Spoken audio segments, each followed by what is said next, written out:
시청자 여러분 안녕하신지요? 현월TV 윤기자입니다. 구독자 참 부끄럽네요. 이제 100명 2주 전 더 됐겠네요. 한 3주 전에 이제 100명이 됐어요. 2년 만에. 그것도 참 어렵죠. 저는 뭐 구독이나 뭐 좋아요 눌러달라는 말 잘 안 하지만 이제 본 채널에서 하나씩 전환점이 생기면 제가 영상을 하나씩 올려왔습니다. 이번에도 나름 전환점이 되었기 때문에 또 올리게 되었습니다. 여전히 힘들죠. 유튜브를 통해서 복음을 전한다라고 하는 것, 그리고 개인의 일상들을 담아낸다라고 하는 것이 결코 쉬운 일은 아닙니다. 제 과거에 관해서 소개하는 간략한 영상도 있었고, 또 제가 산행을 한 번씩 하면서 이런저런 이야기를 할 때도 또 소개도 했습니다만은, 이번에는 나름 이제 상세하게 좀, 나름 상세하게요. 너무나도 세부적으로 이야기하면 끝도 없으니까 나름 상세히 좀 이야기를 해볼까 합니다. 일단 제목은 내가 목사가 되기까지, 현월TV 구독자 100명 내가 목사가 되기까지 라는 주제로 제가 그동안 목사가 될 때까지 그 격변의 시기에서 있었던 일들을 조금 이렇게 회상을 해보는 시간을 좀 가지려고 해요. 이 영상은 보통 목사님들이 하나님께 소명을 받은 사실에 대한 간증이냐 이렇게 이제 생각을 할 수 있습니다만은 아닙니다. 그런 내용 아닙니다. 그런 식의 주제라면 의미가 없죠. 무슨 초자연적인 어떤 체험을 통해 가지고 목사가 되었다라고 하시는 분들 중에는 저와 비슷한 길을 걷고 있는 분이 하나도 없기 때문에, 제 주위에는 없어요. 제 주위에는 없기 때문에 하나도 없다라고 하는 겁니다. 저는 뭐 그런 이야기는 하지 않겠습니다. 일기는 일기장에 쓰자는 것이 제 주의고, 또 개인의 체험이나 간증은 그것도 본인 일기장에만 쓰면 됩니다. 남에게 그런 이야기는 아무런 유익이 되지 못해요. 자고로 진리를 가르치는 목사는 교사지 않습니까? 진리의 교사 아닙니까? 입을 함부로 놀리면 안 됩니다. 왜냐? 본인의 그 말 자체가 누군가를 넘어뜨리는 계기가 될 수 있기 때문에 목사는 신중히 입을 놀려야 되고, 자기 자신을 과장해서 말해서는 안 되며, 당연하죠. 당연한 것인데 이렇게 이야기해야 된다는 게 서글프긴 한데, 또 있는 그대로 이야기를 하되 언제나 성도의 유익을 위해서 말을 해야 되고, 또 뱉은 말에 대해서는 끝까지 책임을 지고, 사안이 막중할 경우에 가령 예를 들어서 여러 양들이 실족을 하고 그렇게 했을 때는 일단 목사직은 스스로 무조건 내려놔야 되고, 그리고 법적인 책임이 있으면 져야 되고, 처벌받을 일이 있다라면 받아야 그것이 진정으로 하나님의 공의로우신 통치를 따르는, 가르치는 하나님의 종으로서의 목사의 자세라고 봅니다. 자, 오늘 이 시간에 제가 목사가 된 계기를 하나도 가감하지 않고 짧은 시간입니다만은 그대로 말씀을 드리겠습니다. 단도직입적으로 말씀을 드리겠습니다. 저는 목사가 될 때 무슨 특별한 체험을 한 적 없습니다. 하지 않았습니다. 삶 자체가, 중생한 성도의 삶 자체가 기적인데 이미 기적 가운데 살고 있습니다. 우리는 그 사실을 기억하십시오. 그리고 있다라고 해도 그건 중요하지 않아요. 무슨 특별한 체험이 있다고 해도 중요하지 않아. 왜냐? 일단 저의 청년 시절을 돌아봅니다. 믿는 부모님 밑에서 제가 나고 자랐기 때문에 어린 시절부터 제가 교회를 떠난 적은 없었어요. 군대에서는 이제 좀 열악한 부대에 가가지고 부대 특성상 1년에 6개월 정도는 교회에 갈 수 없었던 시절이 있었습니다. 그럼에도 불구하고 그 와중에도 이제 부대장의 허락을 얻어가지고 인근 교회에 나갔던 적도 있습니다. 물론 교회에 꾸준하게 다녔다라고 해서 신실한 그리스도인이었던 것은 아니었습니다. 여기저기 교회를 많이 돌아다녔고, 또 그래도 부모님이 다니시는 교회에 이제 의무적으로 출석을 했지만, 제가 태어나고 또 제가 자랐던 교회에서 이제 어린 시절에 나오게 된 계기가 있었습니다. 그때부터는 이제 신앙의 방황 아닌 방황을 하게 된 겁니다. 교회를 떠난 게 아니고요, 한 교회에 정착하기가 어렵게 된 거죠. 그래서 저의 청소년기 그리고 청년 시절 일부는 여러 교회를 돌아다니는 것이 일상이었습니다. 교단에 대한 어떤 분별력도 제대로 없어가지고 여기저기 겪어보고 체험한 것은 많이 생기게 되었지만, 신앙의 성숙은 기대하기 어려웠던 시절이었죠. 어린 시절 저는 교회 사찰 집사님이셨던 부모님으로부터 태어났습니다. 사찰 집사란 좀 생소할 수 있어요. 요즘 분들은 교회에 상주하면서 교회 일을 도맡아서 하는 일종의 관리인이라고 생각하시면 됩니다.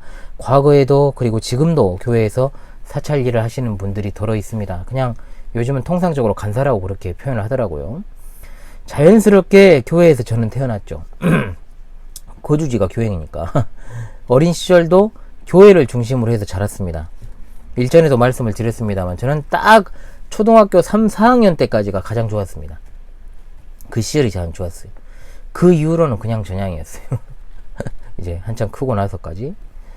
어찌되었든 제가 어느덧 청년이 되고 어린 시절에서 그건 생략합니다.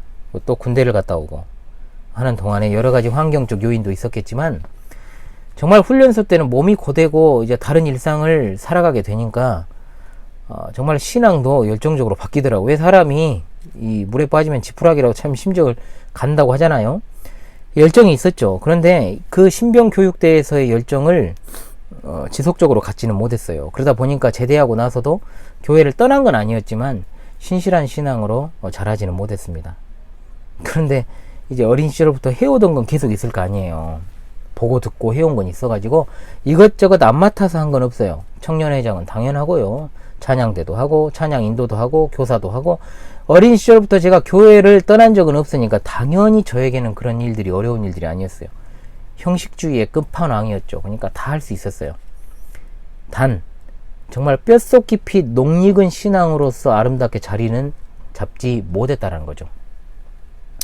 그렇게 또 시간이 흐릅니다.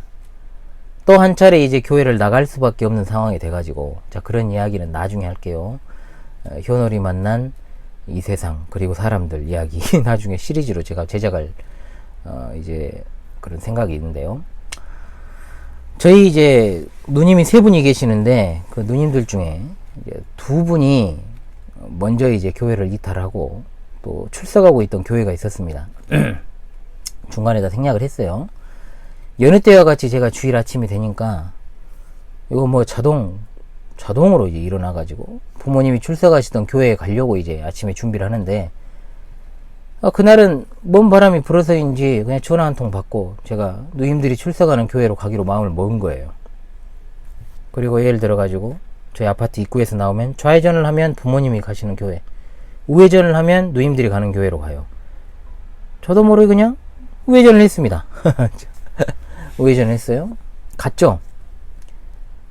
기존에 출석했던 교회와는 달리 젊은이들이 넘쳐나고 정말로 생동감 있고 화려한 조명, 화려한 무대, 정말 객석을 연상케 하는 예배당 분위기, 열정적인 찬양, 정말 이런 단어들로는 묘사하기도 어려울 만큼 제가 어린 시절부터 보수 장로교단에서 정말로 자라왔기 때문에 꽤나 뻣뻣하게 신앙생활 하던 저에게는 굉장히 신선한 충격으로 다가왔습니다.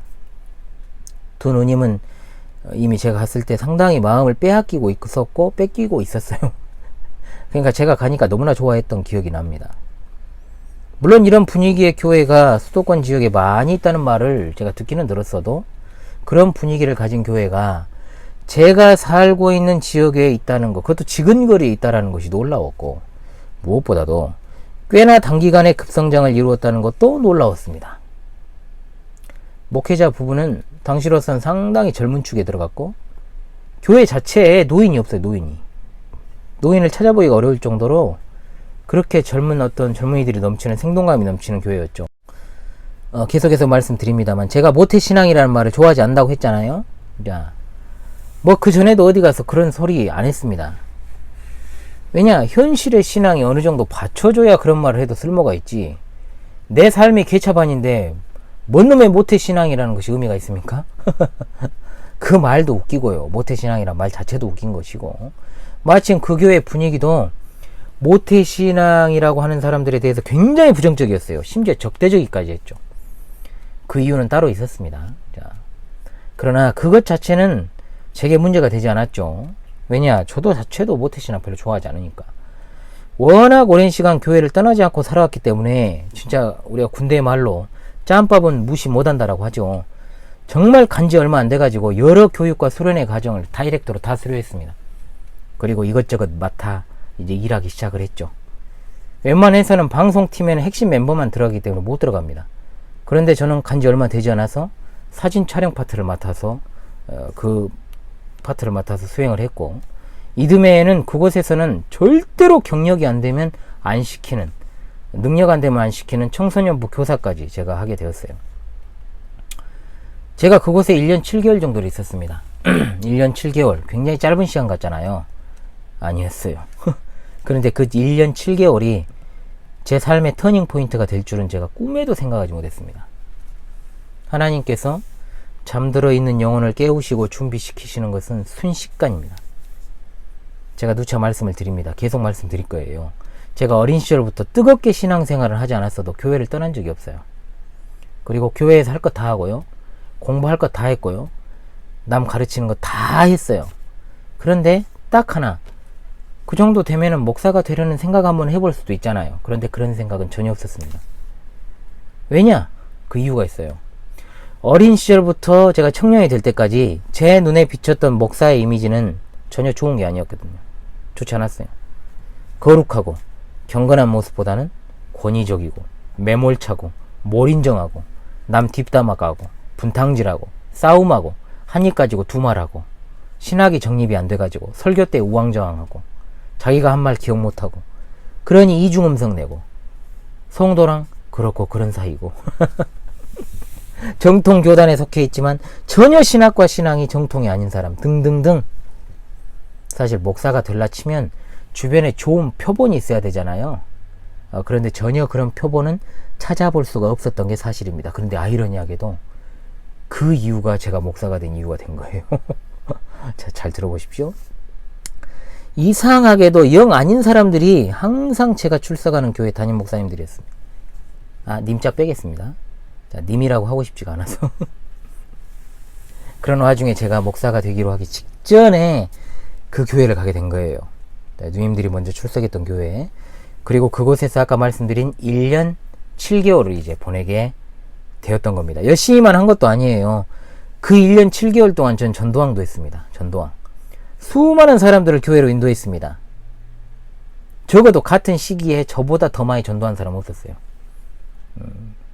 그렇게 하는 것이 맞다고 생각을 했고, 또 그것으로부터 오는 짜릿함이 더욱더 제가 주목받는 계기가 되었죠. 그리고 그 1년 7개월의 시간 가운데 그 교회로 제가 인도했던 사람 중에 하나가 오늘날 제 곁에 있는 아내가 되었습니다. 원래 뭐 안 믿었던 사람은 아니었고, 이제 선교단체에 있었고, 이제 교회도 이제 왔다 갔다 했습니다만은, 그래도 제대로 한 교회에 정착해서 신앙생활을 했던 계기는 분명 그곳으로 인도하고부터 시작되었기 때문에, 제 아내도 인생에 있어 일대 전환점이 되는 때였죠. 일단 저를 만나버렸잖아요. 말 안 해도 아시겠죠. 얼마나 제가 열심을 갖고 있었는가. 그 교회 담임 목사 부부 입장에서는 제가 굴러 들어온 복덩이였습니다. 한때나마 뭐 특별하게 교회로 한 것도 없어요. 교육 받은 것도 없었어요. 알아서 잘하니까 아마도 잘 키워가지고 자신들의 충실한 하수인을 만들려고 했을 겁니다. 그런데 하나님은 전혀 그런 목적으로 저를 그곳으로 보낸 것이 아니었어요. 강렬한 초반부를 보내고 이듬해가 되었을 때 드는 생각, 과연 이 교회가 하고 있는 방향이 맞는가? 얼마 되지도 않았었거든요. 결정적으로 이제 몇 가지 신학적 문제가 도출이 돼요. 보통 사람 같으면요, 자, 그래도 목사님이 하시는 말씀이 맞겠지, 사모님이 하는 게 맞겠지, 이렇게 생각하고 넘어가지만 도저히 제 입장에서는 넘길 수 없는 그런 몇 가지 문제점을 발견하게 된 겁니다. 당연히 성령께서 주신 지혜겠죠. 다른 것도 아니고 신학적인 문제였고, 또 그냥 첨예하게 대립하는 그런 어떤 신학적 난제, 또 의견이 분분한 그런 주제가 아니라 이단이냐 아니냐의 문제였던 겁니다. 이게 상당히 중요했죠. 그럼 제가 출석했던 그 교회의 교단이 이상한 교단이었냐? 아니에요. 제가 지금 속해 있는 합동교단이었습니다. 노예만 달랐죠. 그 시점이 되기까지 얼마 가지도 않았어요. 제가 7월 달에 갔거든요, 거기를. 7월, 연도는 말하지 않겠습니다. 7월 달에 갔고, 그리고 이제 연말을 보내고, 이제 그 이듬해가 되었어요. 그러니까 몇 개월 안 됐잖아요. 불과 5개월 반 만에. 저는 그 신학적인 문제를 그냥 넘어가지 않고, 이제 제가 자료를 찾기 시작한 겁니다. 일일이 찾고, 서점에 가서 필요한 것은 도서들을 구입해서 이제 연구를 하기 시작했죠. 그런데 한계가 있어요. 한계가 있습니다. 왜? 제가 체계적으로 신학을 공부하던 때가 아니었기 때문에 그냥 일반 청년이잖아요. 청년. 이것저것 부딪히는 일들이 많이 있었어요. 그래서 저는 그때부터 정말로 놀라울 정도로 속성으로, 분명 제가 그 당시에 대학원에 재학하고 있었거든요. 그래서 제가 해야 되는 공부도 있었고, 또 졸업반이어서 이제 논문을 써야 되는 시점이어서 딱 공교롭게 그냥 너무나 바쁜 와중이었음에도 불구하고 또 신앙의 체계를 잡아 나가기 시작한 거예요. 저는 어렵진 않았습니다. 왜냐, 제가 말씀드렸듯이 어릴 때부터 교회를 안 다녀와서 금방금방 제가 들어오더라고요. 하나님이 속성으로 이제 가르치기 시작한 거죠. 웨스트민스터 신앙고백서, 대소리문답 공부, 아울러 하나님의 주권에 관한 체계, 칼빈주의 5대 교리, 이것들을 공부하면서 이제 우리 신앙의 원류, 바른 신앙 노선을 찾기 시작한 겁니다. 그 당시에 국내에 존재하는 관련 책은 모두 다 구입해서 봤습니다. 그래서 당장 현금이 없어서 할부로 책을 사다 보니까 그해 카드 빚이 이제 좀 꽤 생겨버렸어요. 그래가지고 제가 힘든 정말로 신대원 시절을 보냈는데, 동시에 이제 현재 출석하는 교회 담임 목사 부부, 특히 사모가 거의 교회를 좌지우지하는 그런 곳이었어요. 그 사모가 가르치는 내용에 있어서 신학적인 문제, 물론 그것을 방조한 것이 담임 목사니까 한통속이죠. 그때부터는 전혀 이제 이 사람들의 설교와 가르침이 귀에 안 들어오는 겁니다. 들어요. 듣는데 어떤 걸 왜 들었을까요? 제가 문제점들을 이제 메모를 하기 시작한 겁니다. 그때부터 녹취를 하면 그때 당시만 하더라도 티가 나니까 메모를 하기 시작했어요. 왜 그랬겠습니까? 참된 신앙이 이제 눈을 뜨기 시작하니까 그렇게 된 거예요. 그렇게 오랜 시간 제가 교회를 출석하고 말씀드렸잖아요. 한 번도 교회를 빠지지 않고 출석을 했지만 교회에서 제대로 가르쳐주지 않았던 것들을 제가 청년이 돼서 제 스스로 공부하기 시작한 겁니다. 그러다가 제 영적인 스승이었던 이제 안 목사님을 인터넷상으로 알게 되고, 역사적 정통 기독교의 신앙과 교리 체계에 대한 확신을 제가 더더욱 가질 수 있게 되었고, 제가 신학의 체계를 세워야 되겠다라는 생각을 하면서 진짜 결정적으로 이제 그런 생각을 갖게 된 계기가 된 거죠. 그럼에도 불구하고요, 그때까지만 하더라도 목사가 되어야 되겠다는 생각까지는 안 했어요. 신학을 공부하는 것과 목사가 된다는 것은 적어도 제 기준에서는 지금도 그렇고요, 동일선상은 아니었어요. 왜냐, 성도는 누구나 신학을 공부해야 되고 목사는 아무나 되어서는 안 된다는 생각을 이미 그때부터 제가 하고 있었기 때문에 신학 공부를 신학대학원에 가서 내가 해야겠다라는 생각을 하긴 했어도 목사가 되려는 목적으로 신대원에 가야 되겠다는 생각은 안 했다는 겁니다. 그 바쁜 와중에 저는 교의 신학의 체계를 나름대로 세워나가기 시작했습니다. 관련 책들을 탐독을 하고, 정말 항상 그게 일과였죠. 보는 게. 또 그 와중에 또 신앙의 선배들에게 조언을 받은 책들을 탐독을 하면서 확신을 갖게 되었고, 또 하나님께 너무나 감사가 되더라고요. 이 놀라운 은혜를 주신 하나님이 너무 감사했습니다. 하루하루가 즐거웠어요. 몰랐던 것을 알게 되는 기쁨, 느껴보지 않은 자는 절대 모릅니다. 절대 모르죠. 그리고 그 교회는 신학적인 문제점뿐만 아니라 총체적으로 비리투성이의 교회였고요. 세속주의로 대표되어지는 물량주의, 번영주의, 실용주의, 성공신학, 은사, 신비, 어떤 세속적인 프로그램의 온갖 집합소, 그러니까 혼합주의 신앙에 아주 그냥 완전하게 이제 경도되어 버린 그런 교회였습니다. 그런데 이런 것들을 다 믹스를 제대로 섞어가지고 잘 만들어낸 거예요. 그래가지고 자기들의 어떤 나름의 체계를 만들어냈고, 교인들이 한 번 빠지면 절대로 헤어나올 수 없도록 만들어버려요. 혹여라도 그런데 이탈자가 생긴다? 그 이탈자로 인한 연쇄 이탈 현상이 나오지 않습니까? 어디나 그렇죠. 그것을 미연에 방지하기 위해서 이단들이 주로 쓰는 방식인 이간계를 씁니다. 어떻게 해요? 이탈한 사람들이 절대로 기존의 교인들을 흔들지 못하도록. 그러니까 이간계를 쓴 거예요. 아주 사악한 행위까지 서슴지 않고 하는 것을 제가 목도하게 된 겁니다. 그 와중에 담임 목사 부부가 이제 촉이 왔어요. 촉이. 어떤 촉이 왔을까요? 이 녀석이 예전과 눈빛이 달라졌다. 그 짧은 시간이었지만. 그걸 이제 느낀 거예요, 이 사람들이. 당연히 그럴 수밖에 없는 게, 그 기간 중에 저는 완전히 다른 세상 사람 돼버렸거든요. 확실하게 이제 개혁신학의 확실성을 믿으며 거기에 몰두하고 있었기 때문에 그 사람들과는 같은 길을 가지 않기 때문에 티를 안 내려 해도 티가 난 거예요. 이제 조금씩. 그럼에도 불구하고 때가 아니잖아요. 철저하게 이제 숨기고, 또 제가 졸업 시즌이었기 때문에 졸업 논문으로 인해서 실제로 피곤하고 바쁘기도 했어요. 그런데 다른 걸로 바빴죠. 공부해야 되니까. 그래서 이제 제가 피곤하다는 핑계를 대면서 하루하루 지나갔습니다. 지금 제 곁에 있는 아내는 제가 인도했던 그 많은 그 당시 사람들 중에 가장 제 말을 잘 들어준 사람이었기 때문에 따로 이제 차량 운행을 하면서 이제 집에 데려다 주면서 이 교회의 문제점들을 하나 둘씩 이야기해 주기 시작했고, 동시에 썸도 타면서 그렇게 조언하기를 하나님만 바라보고 계속해서 섬기며 나가되 지금 교회의 가르침에는 미혹되지 말라고 제가 이야기를 했습니다. 때가 되면 하나님이 반드시 이곳에서 저곳으로 옮기게 하실 것이다 라고 말하면서, 그 당시 아내와는 제가 같은 학과에 같은 대학원을 다니고 있었기 때문에 항상 밀접했어요. 밀접했습니다. 그땐 사귀기 전입니다.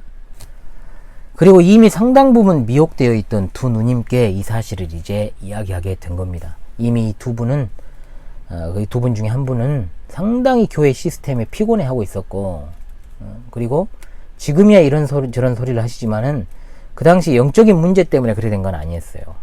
영적 문제 아니었어요. 한 분은 긴가민가 하셨지만 그래도 하나님의 은혜로 제가 하는 말을 귀담아 주시더라고요. 귀담아 들어주시고, 또 그러한 담임 목사 부부의 신학과 신앙, 교회의 어떤 시스템과 부조리를 제가 이야기를 하면서 마음속에서는 이 두 분에게도 이제 결별을 할 준비를 해라, 이렇게 선언하게 만들었던 거예요. 그러던 어느 날이 되었습니다. 역시나 그날도 기독교 서점에 가가지고, 그게 일과였어요. 정말 이런 저런 책을 바리바리 구매해가지고 차에 딱 탑승해 있는데 문득 이런 생각이 드는 겁니다. 내가 이 공부를 해서 나 자신의 유익만을 위해 살아간다면 무슨 의미가 있을까?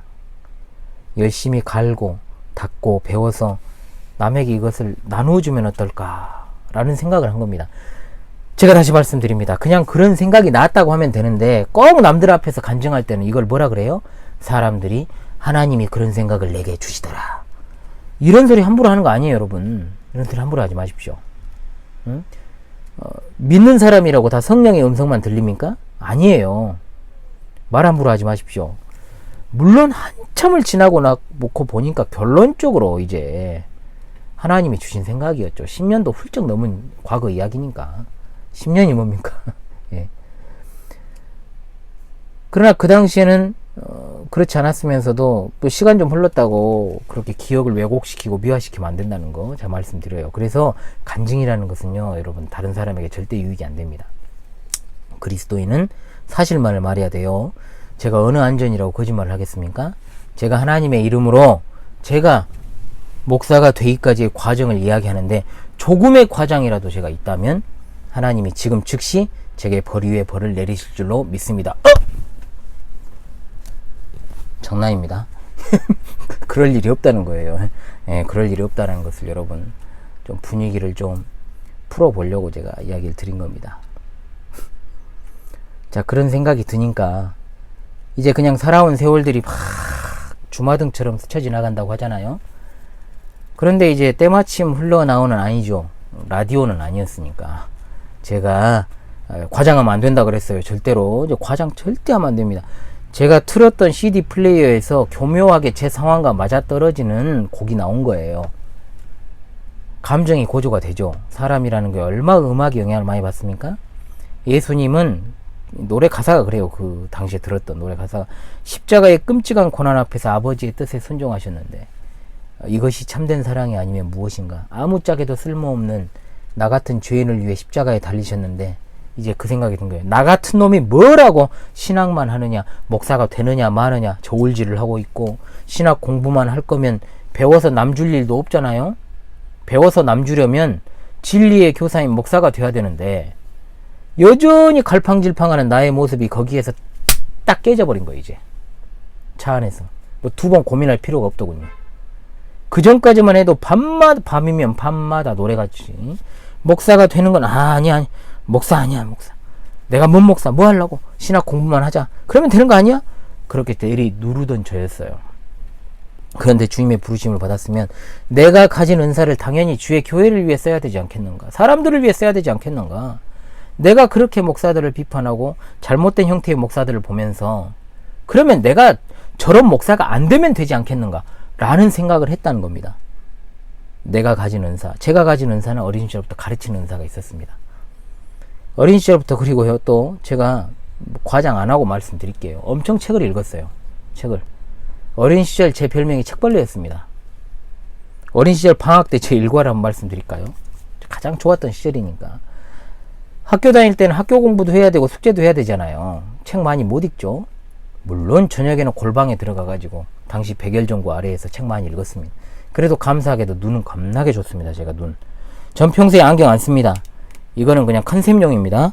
자, 제 시력은 직전 면허증 갱신 때 1.5, 1점입니다.